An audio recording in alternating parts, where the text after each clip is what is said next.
Kami dari kelompok 2 ingin mempresentasikan mata kuliah jaringan komputer 1 Vektor 14. Di sini perkenalkan diri, nama saya Saudara Abdul Syafri dari kelas 2A dan ini adalah rekan saya. Nama saya Muhammad Alina Fatih dari kelas 2C. Nama saya Rizal Putri dari kelas 2C. Nama saya Dewa dari Fatuma dari kelas 2A. Nama saya Bella Ansari dari kelas 2A. Nama saya Kamini dari kelas 2C. Saya Muhammad Afal Baru dari 2A. Dan di sini kami akan mempresentasikan hasil kerja kelompok kami. Oke. Udah. Di sini saya akan mempresentasikan bagian kelas 1, transportasi data. Apa seperti 1.1 transportasi raya. Transportasi raya adalah aplikasi pada model TCP yang bertugas menyediakan komunikasi internet aplikasi pada perangkat berbeda. Berfungsi mengikuti data aplikasi ini pastikan data sampai ke benar mengelola sesi komunikasi antar mereka. Selanjutnya pada 1.2 transport area responsibility. Tanggung jawab transport area mengikuti segmentation, yaitu membuat data besar menjadi bagian kecil. Assembly menyusun kembali segmen yang dimiliki menjadi satu multiplexing, demultiplexing gunakan nomor-nomor mengarahkan data ke aplikasi yang tepat. Reliability memastikan data yang diterima tidak berurutan 5.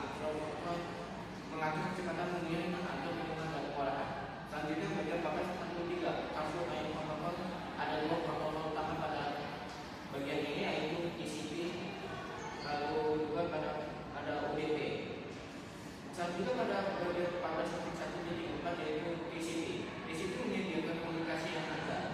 Ini karakteristiknya adalah ada 3 handset untuk koneksi, akumulasi transmisi 3 kali pilihan protokol dan OTP. Contohnya ada web browsing dengan FTP, memiliki kelebihan akurat dan terpercaya, dan juga ada kekuatan berupa kecepatan yang lambat yang memiliki overhead besar.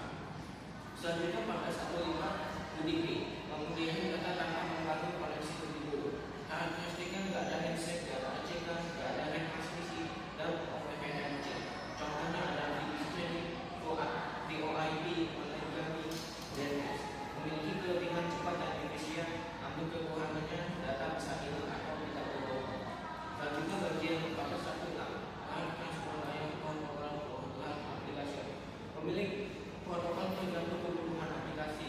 Contohnya ada TCP, UDP. Bandingannya adalah TCP itu memiliki sistem yang ada koneksi data harus lengkap. Web contoh programnya web FTP.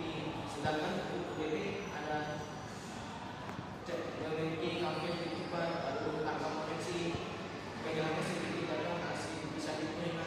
Contohnya adalah web VoIP dan game online.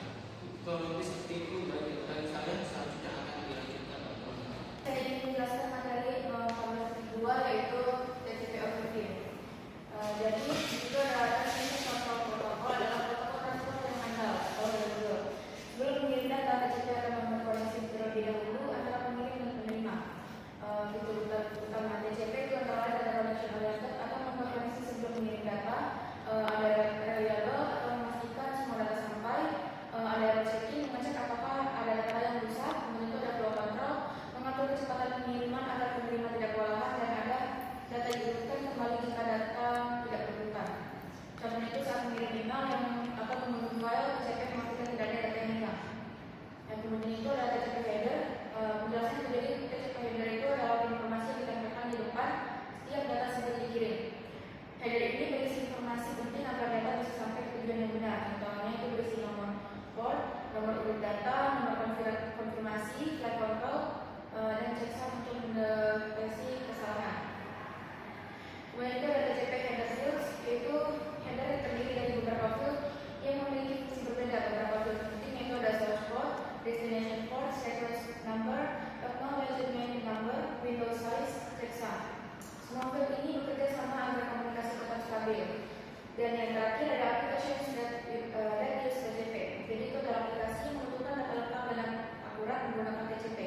Contohnya ada HTTP atau HTTPS untuk membuka website, ada FTP untuk transfer file, ada SMTP untuk mengirim email,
destination port, yang ketiga LAN, yang keempat checksum. Lalu 14.3.3 UDP header fields. 1. UDP source port menunjukkan nomor port pengirim. Field ini membantu perangkat penerima mengetahui aplikasi mana yang mengirim data. Yang kedua, destination port menunjukkan nomor port tujuan yang akan menerima data. 3. LAN berisi informasi ukuran total datagram UDP, termasuk header dan data. 4. Checksum digunakan untuk mendeteksi kesalahan selama proses transmisi data. Jika terjadi kerusakan data, paket dapat dibuang oleh penerima. Lalu 14.3.4 application that use UDP. UDP banyak digunakan oleh aplikasi yang membutuhkan kecepatan tinggi dan komunikasi real time. Contoh aplikasi yang menggunakan UDP yaitu DNS (Domain Name System), DHCP (Dynamic Host Configuration Protocol), VoLP (Voice over Ethernet Protocol), video streaming, online gaming, TFTP, Real File Transfer Protocol. Aplikasi-aplikasi tersebut lebih mengutamakan kecepatan daripada keandalan pengiriman data. Jadi dapat disimpulkan bahwa UDP merupakan protokol yang mengutamakan kecepatan dibandingkan keandalan. Oleh karena itu, UDP banyak digunakan pada aplikasi yang membutuhkan komunikasi real time dan toleran terhadap kehilangan sebagian data. Selanjutnya ada 14.4 port number. Pada 14.4.1 ada data post pre-communication. Pada satu perangkat, seringkali terdapat beberapa aplikasi yang menggunakan jaringan secara bersama. Misalnya, pengguna dapat membuka web browser, mengirim email, melakukan video conference, dan mengubah file pada waktu yang sama. Agar semua komunikasi tersebut tidak tercampur, setiap aplikasi dibedakan menggunakan nomor port. Dengan adanya port number, sistem operasi dapat mengirim dan menerima data ke aplikasi yang benar sehingga beberapa komunikasi dapat berlangsung secara bersamaan tanpa saling mengganggu. Pada 14.4.2 ada soket pairs. Soket merupakan gabungan antara alamat IP dan nomor port yang digunakan sebagai identitas suatu komunikasi. Setiap koneksi memiliki dua soket, yaitu soket pada perangkat pengirim dan soket pada perangkat penerima, sehingga disebut soket pair. Kombinasi alamat IP number, port number, alamat IP tujuan, dan port tujuan membuat setiap koneksi menjadi unik. Dengan cara ini, satu perangkat dapat menjalankan banyak koneksi jaringan secara bersamaan tanpa terjadi kesalahan pengiriman data. Pada 14.4.3 ada port number group. Nomor port dibagi menjadi 3 kelompok, yaitu well-known port dari 0 sampai 1023 digunakan untuk layanan komunikasi yang umum dan sudah ditetapkan seperti HTTP, HTTPS, FTP, DNS, dan SMTP dan SSH. Yang kedua ada register port dari 1024 sampai 49151 digunakan oleh aplikasi atau layanan yang telah didaftarkan pada IANA, tetapi juga dapat digunakan oleh aplikasi lain jika diperlukan. Dan yang terakhir ada dynamic atau private port dari 49.152 sampai 65.535 digunakan secara sementara oleh sistem operasi untuk komunikasi klien dengan server. Port ini biasanya dipilih secara otomatis saat Anda membuat koneksi ke jaringan.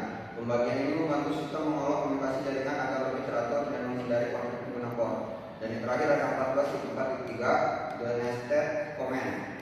Nested adalah unitas jaringan yang digunakan untuk melihat koneksi DHCP atau UDP yang sedang aktif pada sebuah perangkat. Perintah ini menampilkan informasi seperti protokol yang digunakan, alamat IP lokal beserta nomor port, alamat IP tujuan beserta nomor port, serta status koneksi. Informasi tersebut sangat berguna untuk memantau aktivitas jaringan yang membantu mendeteksi koneksi yang tidak dikenal atau mencurigakan.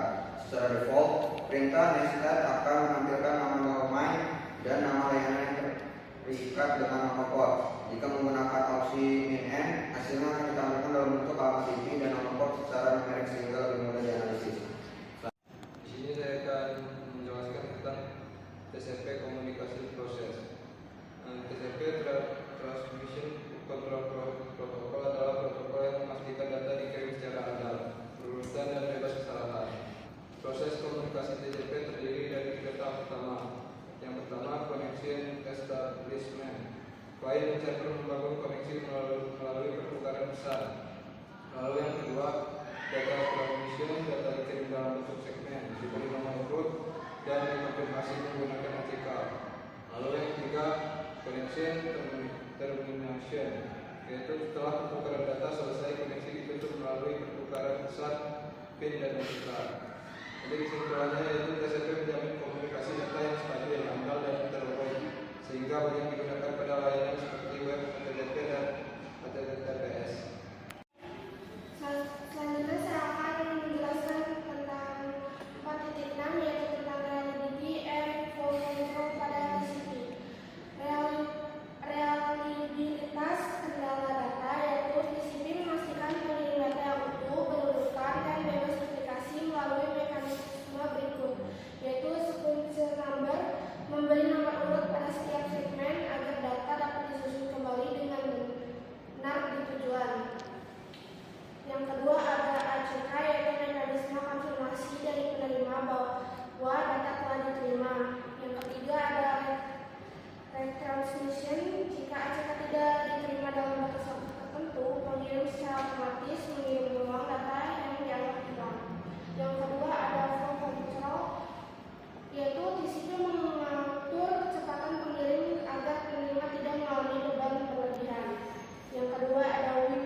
ada UDP, Datagram, Reassembly.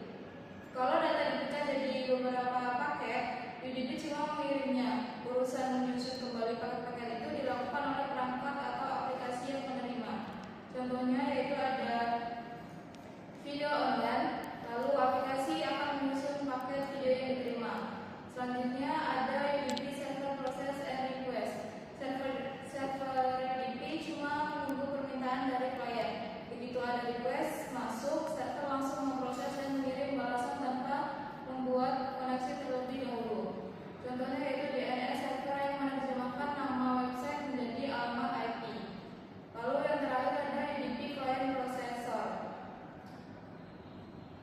Klien mengirim permintaan ke server dan tidak menunggu konfirmasi apakah data diterima atau tidak setelah dikirim.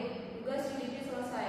Contohnya yaitu komputer meminta alamat IP suhu website ke DNS server. Cukup sekian presentasi dari kelompok kami. Mohon maaf bila ada kesalahan dalam menjelaskan maupun dalam menjalankan presentasi ini. Kami akhiri. Wassalamualaikum